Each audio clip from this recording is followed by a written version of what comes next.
Kusanagi turned around, his face beaming with a bright smile as he addressed Mizuwa. He extended an invitation, asking if she would be interested in joining him. Overwhelmed by the offer and touched by Kusanagi's presence by her side, Mizuwa took a moment to thoroughly consider her decision. With newfound confidence, she replied out loud, expressing her eagerness to participate. Kusanagi couldn't help but feel proud of Mizuwa's transformation and the way her spirits had been lifted. The two of them made a pact. If they emerged victorious, Ruka would no longer speak harshly to Mizuwa. Conversely, if Ruka's side won, Mizuwa would resign from the academy. Despite this resolution, Ruka couldn't resist adding some final intimidating remarks, reminding their opponents to be prepared to face the consequences of their actions. Their conversation shifted to the academy rooftop. Mizuwa, displaying her perseverance and determination, sought Kusanagi's guidance, expressing her desire to delve deeper into the study of magic. Kusanagi, puzzled by the sudden summons, maintained his pretense of being a weak and unremarkable mage with a mere 100 units of magic power. He questioned Mizuwa, asking if she was certain about being taught by someone like him.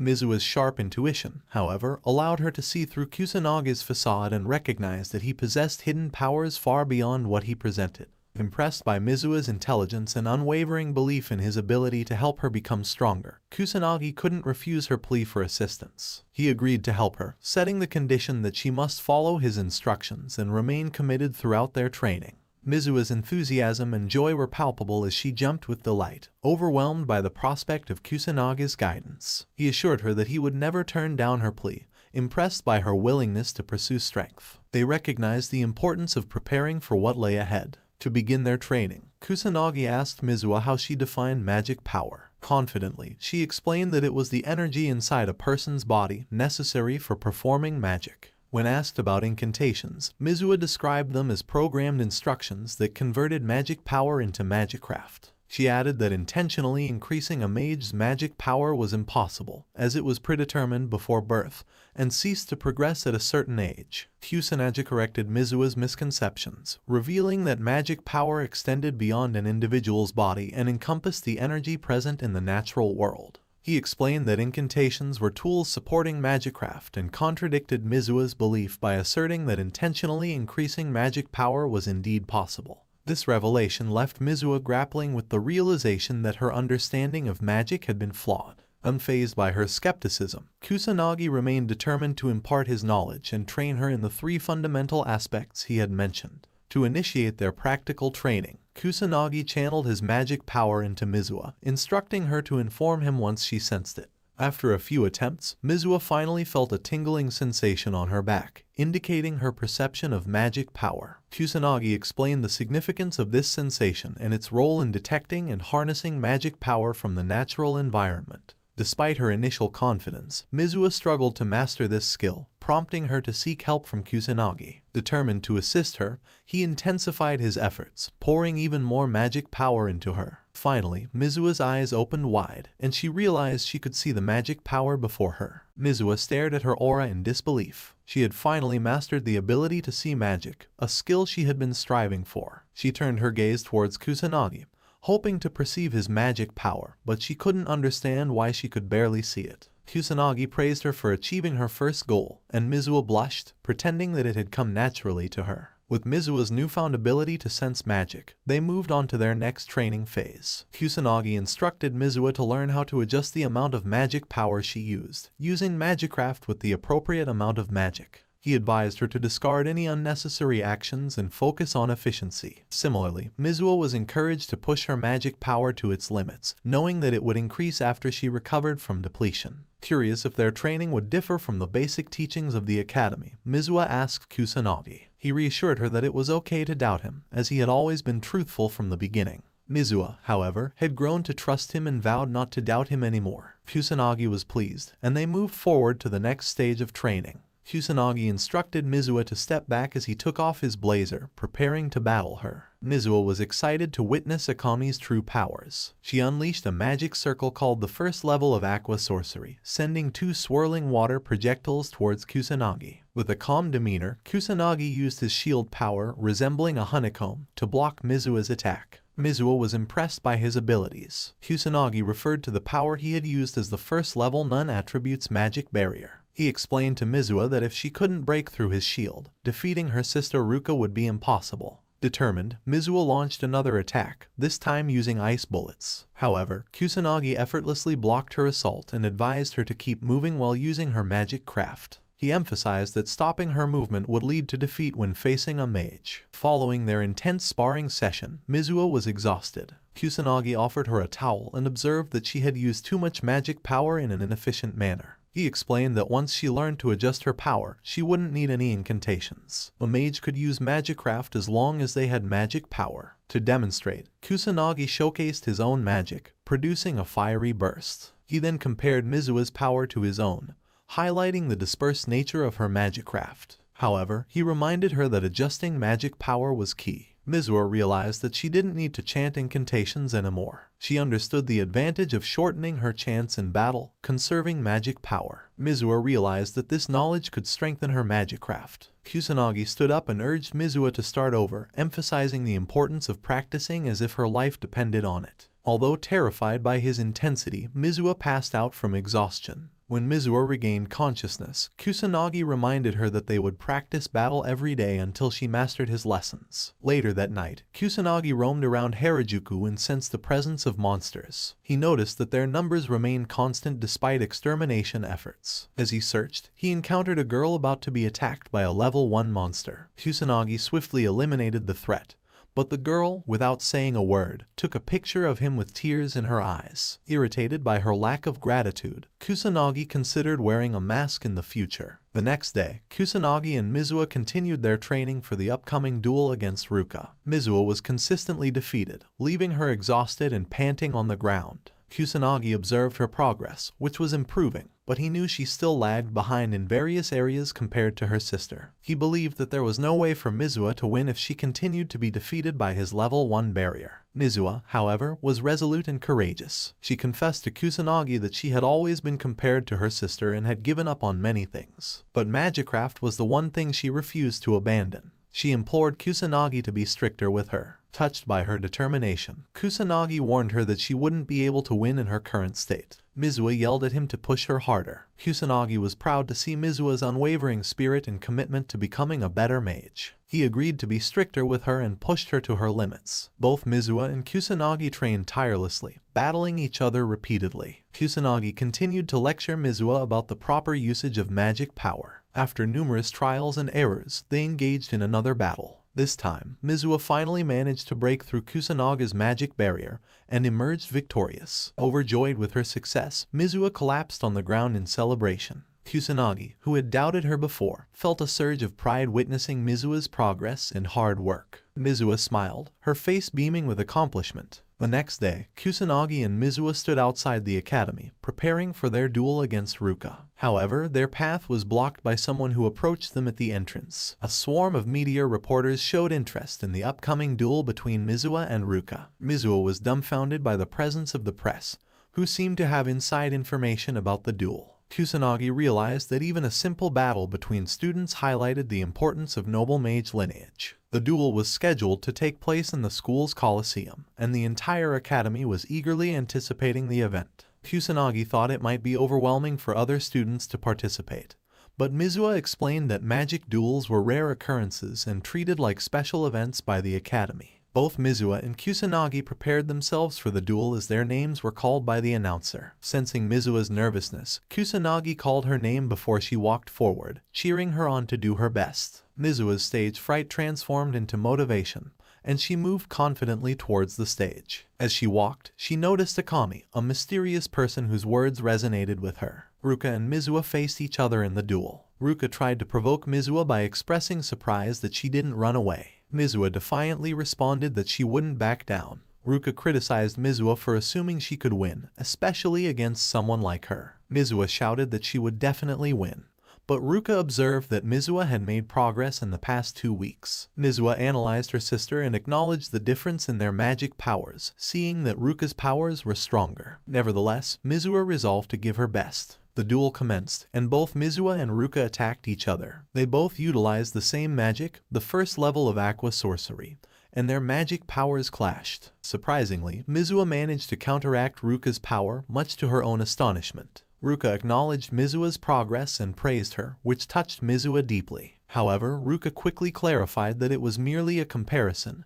and not genuine praise. This provoked Mizua, but she remained determined. Ruka decided to increase her magic power, launching a relentless attack. Mizua struggled to defend herself until she could no longer withstand Ruka's onslaught and fell off the stage beside Akami. Kusanagi looked at Mizua, hoping she wouldn't give up. Based on his observations, Mizua had a higher chance of winning in terms of enchanting speed, but Ruka was simply stronger. Ruka criticized Kusanagi for not helping Mizua, despite having protected her before. Kusanagi defended his decision, stating that he didn't underestimate Mizua. Ruka was confused, but Mizua rose to continue the fight. This terrified Ruka as she watched her sister stand up after enduring her level 2 magic attack. Mizua repeatedly declared that she wouldn't give up. She emphasized that Magicraft was the one thing she held on to, even if she lost everything else. Mizua launched another attack against Ruka. The Mizua sisters fought fiercely, both using their magic powers. However, Mizua's body reached its limit, and she collapsed, refusing to give up. In the first round, Ruka emerged as the victor. Mizua hated herself on the ground for not being able to defeat her sister. Kusanagi approached Mizua to console her in her defeat. He noticed that the battle had been based on magic power adjustments, and Mizua simply lost in terms of the amount of magic power. Ruka hoped that Kusanagi could finally understand that Mizua had no talent. However, Kusanagi stood up and defended Mizua, recognizing her hard work. Mizua cried tears of joy upon hearing Kusanagi's unwavering belief in Hirvan after her defeat. Kusanagi told Ruka that Mizua was his disciple and expressed his displeasure whenever Ruka spoke ill of her sister. Mizua cried tears of happiness, feeling a renewed sense of hope and determination. Ruka felt frustrated and believed that Kusanagi was being overly confident, especially considering his magic power level of 100. Kusanagi, with an intimidating presence, asserted that he would defeat Ruka despite his magic power level. Ruka dismissed Kusanagi's words as nonsense, but she decided not to be his opponent for now. It was Ryuji's turn to duel, and both he and Kusanagi were brimming with confidence. They believed that Kusanagi would defeat Ryuji in a matter of seconds. Kusanagi carried Mizua off the stage as she was exhausted, and advised her to pay attention to his battle to further hone her skills. Strangely, Mizua noticed that her body no longer hurt, and her wounds were healing. Kusanagi walked confidently to the stage, knowing that he could defeat Ryuji with his magic power level of 100. However, he acknowledged that he had to go all out and keep his magic power at 100 to stand a chance. He vowed to use non-attribute magic and proceed without incantations or setting up a magic barrier, even if it meant risking his life. He was thrilled to fight against two strong students. Ryuji and Kusanagi attempted to intimidate each other, both claiming not to hold back their power. As the match began, the crowd cheered for Ryuji, teasing Kusanagi to be gentle with his opponent. Ryuji unleashed his 8,000 magic power, while Kusanagi observed his aura and realized that it might pose a challenge. Despite using only 100 units of magic power, Kusanagi knew he could die if he let his guard down.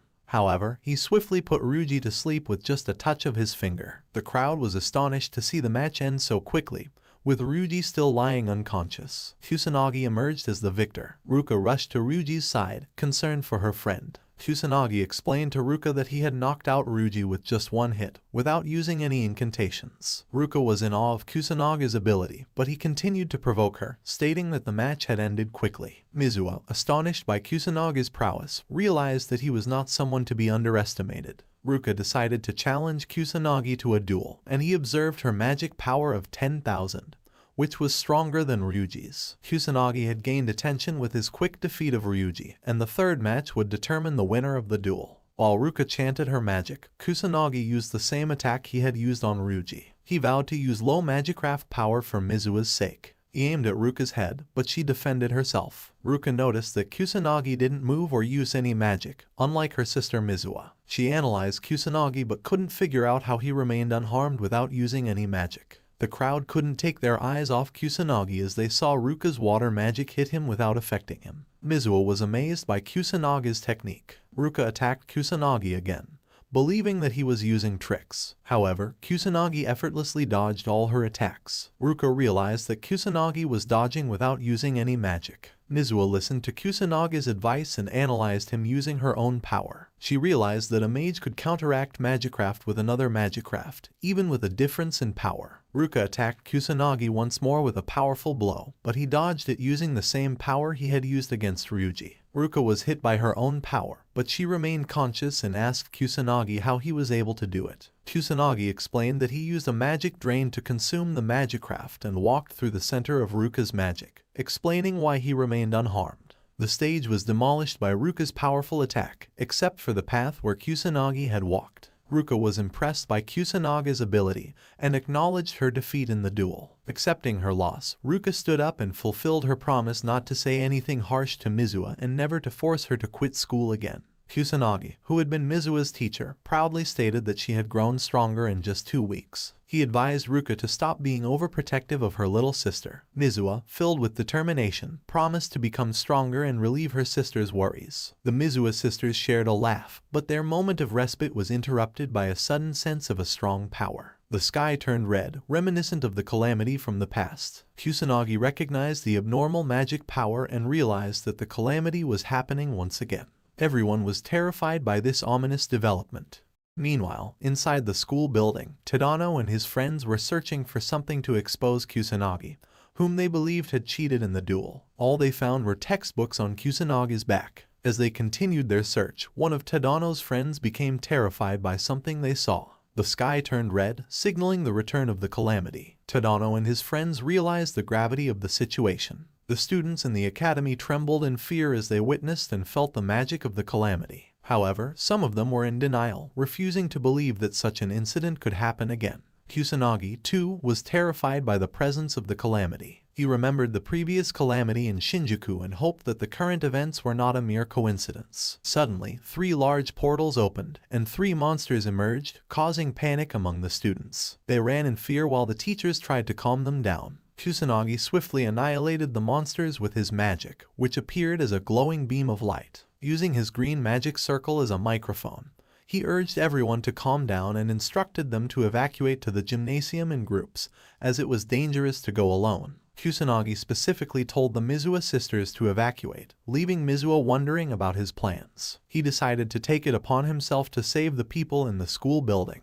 Despite the concerns of the teachers, Ryuji volunteered to accompany Kusanagi, assuring the teacher that there would be no problems, as he had witnessed Kusanagi's capabilities before. The teacher understood Kusanagi's potential but worried about his students pushing themselves too far. As they prepared to go, Ryuji bid farewell to Kusanagi and reminded him to be careful. Ryuji then showcased his speed, boasting that he could run 100 meters in 10 seconds, questioning if Kusanagi could keep up. However, to Ryuji's surprise, Kusanagi used his green magic circle to move even faster, leaving Ryuji impressed by his monstrous speed. Motivated by Kusanagi's abilities, Ryuji decided to closely observe Kusanagi's true power and save everyone along the way. Kusanagi sensed that there were 58 magic power users in the school building, but he was also concerned that there might be a human without any magic power. He leaped in front of the school building and began searching the entire school. He encountered monsters attempting to harm students and swiftly killed them with his magic. He protected the girls who were about to be attacked and ensured the safety of everyone he encountered. Meanwhile, Ryuji guided their fellow schoolmates to the gymnasium, acting as a guard. However, one student noticed something behind them. Ryuji saw their schoolmates falling from the building but floating safely due to magic protecting them. This made Ryuji question Kusanaga's identity, suspecting that he possessed extraordinary powers. Despite his doubts, Kusanagi was glad to see Ryuji capable of handling the situation on his own. Kusanagi sensed another student in danger, a girl surrounded by vicious monsters in the hallway. She was cornered and unable to devise an escape plan. Desperate for someone to save her, she screamed for help. Glowing light that killed the monsters surrounding her. She was speechless, realizing that the magic she witnessed was the same as when she was saved in Shibuya. It was Kusanagi who appeared in front of her to check if she was okay. Connecting the dots, she asked if he was the one who saved her. Kusanagi confirmed it, but he didn't see it as anything special. The girl developed feelings for Kusanagi as she witnessed his kindness. Ryuji rushed to the scene upon hearing the girl's scream, but Kusanagi guided her to follow Ryuji for safety. The girl admired Kusanagi even more as he ran tirelessly to save others. Kusanagi's main goal was to ensure the safety of everyone in the building, regardless of personal recognition. The girl expressed her gratitude to Kusanagi for saving her twice, bowing her head in appreciation. Kusanagi humbly accepted her thanks. Kusanagi continued running as fast as he could, sensing the presence of more people in need of rescue. He had no time to wait for the police to arrive. Meanwhile, in a meeting, the Prime Minister announced the occurrence of the calamity at the Kamui Magic Academy. Questions arose among the attendees, as the calamity had not been seen in 50 years. The Prime Minister decided to contact the Beast Countermeasure Division of the Metropolitan Police Department and the Magic Nobles for assistance. He acknowledged that the self-defense force lacked the necessary personnel skilled in battling monsters, as their focus had been on national defense and international affairs. The police and magic nobles swiftly arrived at the academy. They discussed the reappearance of the calamity and wondered how such an event could occur again. The policewoman, Sonata, expressed confidence that they would handle the situation easily, while the policeman, Shirushigo, from the Beast Countermeasures Division, assured her that they had it under control. Reporters in a helicopter captured footage of the calamity unfolding at the academy. As they watched, they saw not only weak monsters but also flying soldier monsters roaming the campus. Inside the gymnasium, the teacher guided the students in defeating the monsters, impressing the viewers watching the news. However, two individuals watching the news became terrified as they realized the academy was near their location. More unfortunate events unfolded as monsters began to appear in the streets. Some children watched the news without fully grasping the seriousness of the situation, while the elderly were horrified, having experienced the calamity before. Back in the building, Kusanagi sensed that the number of monsters pouring in was increasing. He knew that stronger monsters would appear soon, marking the second stage of the calamity. Despite feeling burned out from his continuous efforts to annihilate monsters and save people, Kusanagi persevered. He understood that defeating individual monsters wouldn't solve the problem entirely since the true boss remained undefeated. He decided to hold on until the final stage, where the final boss would appear. Meanwhile, Tadano and his friends fought for their lives against a demon soldier. Exhausted and on the verge of defeat, Tadano felt insecure, especially after witnessing Kusanagi defeat the demon soldier effortlessly. Tears streamed down his face as he cried for his perceived weakness. In that moment, he heard Kusanagi's voice responding to his self-doubt. Tadano saw a huge fire, and suddenly the demon soldier disappeared, leaving only its legs behind. Kusanagi appeared and walked past them. Instead of thanking him, Tadano became furious, feeling humiliated by Kusanagi's repeated saves. He chased after Kusanagi, questioning why Kusanagi would save him and if he found him annoying. Kusanagi responded in a typical heroic fashion, stating that there was no particular reason for saving Tadano other than the fact that he was capable of doing so. However, Tadano's fragile ego couldn't accept this explanation, and he felt further humiliated.